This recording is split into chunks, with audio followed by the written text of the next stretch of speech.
स्वाट surveillance और थाना कोठी की संयुक्त पुलिस टीम द्वारा अंतर जनपदीय 3 शातिर लुटेरों को गिरफ्तार करने में सफलता हासिल की है, जिनके कब्जे से जेवरात, ई रिक्शा, नगद रुपए और 2 तमंचे कारतूस बरामद किए गए हैं। बाराबंकी की स्वाट सर्विलांस और थाना कोठी पुलिस टीम द्वारा 3 अभियुक्तों को गिरफ्तार किया गया है, जिनके पास से मशरूका भी जब्त किया गया है, जिसके साथ ही पुलिस ने इस बड़ी कार्रवाई को अंजाम दिया है। थाना ठाकुरगंज जनपद लखनऊ को होलिया बाग गोमती पुल से साथ ही में अन्य को भी गिरफ्तार किया गया है, जिसके साथ में पूछताछ करने पर जानकारी मिली कि अभियुक्तों का एक गैंग है, जिसका सरगना फिरोज है, जिसके द्वारा जनपद हरदोई, लखनऊ, बाराबंकी और साथ ही में अन्य जनपदों में लूट की घटना की जाती है।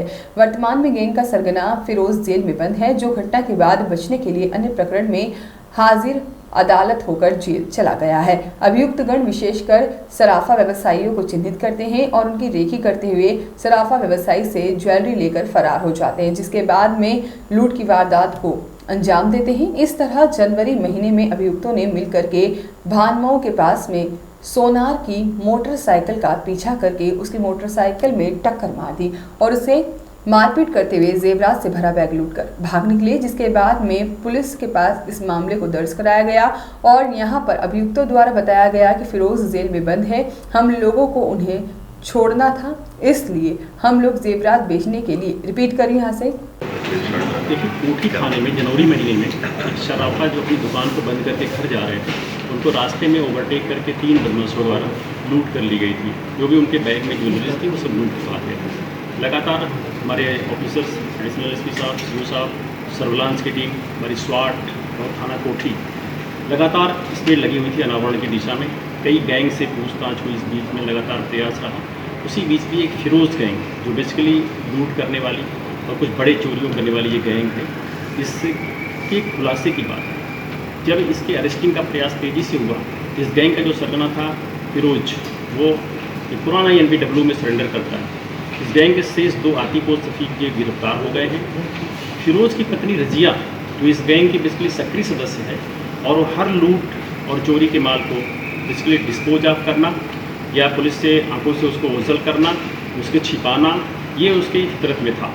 इस घटना में भी ऐसा ही हुआ। इस घटना में जो लूटे गए थे कुछ हमारे चांदी और सोने की ज्वेलरी, उसके कुछ हिस्से को बेच करके फिरोज ने 3 ई रिक्शा भी खरीदा था और शेष ज्वेलरी अभी रजिया के पास थी, जो आज कुछ रिकवर हुई है। इसके पास से आपने देखा ढेर सारी मात्रा में मंगलसूत्र, चांदी और सोने के कुंडल, हमारे रिंग और नाक के ज्वेलरीज इससे रिकवर हुई हैं। 8,300 रुपया भी मिली इस गैंग से। इन 3 सदस्यों को आज हम गिरफ्तार करके जेल भेज रहे हैं। इसका जो एक मेंबर फिरोज जो अभी हाजिर हुआ है, उसको हम पुलिस कस्टडी पे लेंगे और उससे हम पूछताछ करके जो शेष बचा हुआ माल है और एक हमारा अभी ई रिक्शा इससे संबंधित जो नहीं मिला है या घटना में और संलिप्तता के लोगों के बारे में जानकारी करेंगे उससे और उसके विरुद्ध भी कठोर कार्रवाई करेंगे। इस गैंग का हम पंजीकरण भी कराएंगे और साथ ही इस पर गैंगस्टर कार्रवाई करके इसकी अपराध की जो संपत्तियाँ उसकी जानकारी करके इसको भी अटैच करने की कार्रवाई करेंगे। निश्चित तौर पर ये गैंग अपने यहाँ के अलावा सीतापुर, हरदोई, लखनऊ और गोंडा में भी सक्रिय था। अपनी इस घटना के बाद इसने गोंडा में भी कर्नलगंज थाने में एक घटना किया वजूदपुर रोड पर। वहाँ भी सेम तरीके से एक सराफा व्यवसायी को लूटा गया था, जिसको इन्होंने कबूल किया है इस घटना में और इस संबंध में गोंडा की पुलिस को, कर्नलगंज थाने को पुलिस को अवगत कराया गया है। वो अपने स्तर से इसमें वैधानिक कार्रवाई कर रहे हैं। इस अनावरण जो करने वाली टीम है हमारी, जो स्वाट सर्विलांस और थाने के लगे हुए हैं, इनको 25,000 रुपये का नगद इनाम भी दिया गया है।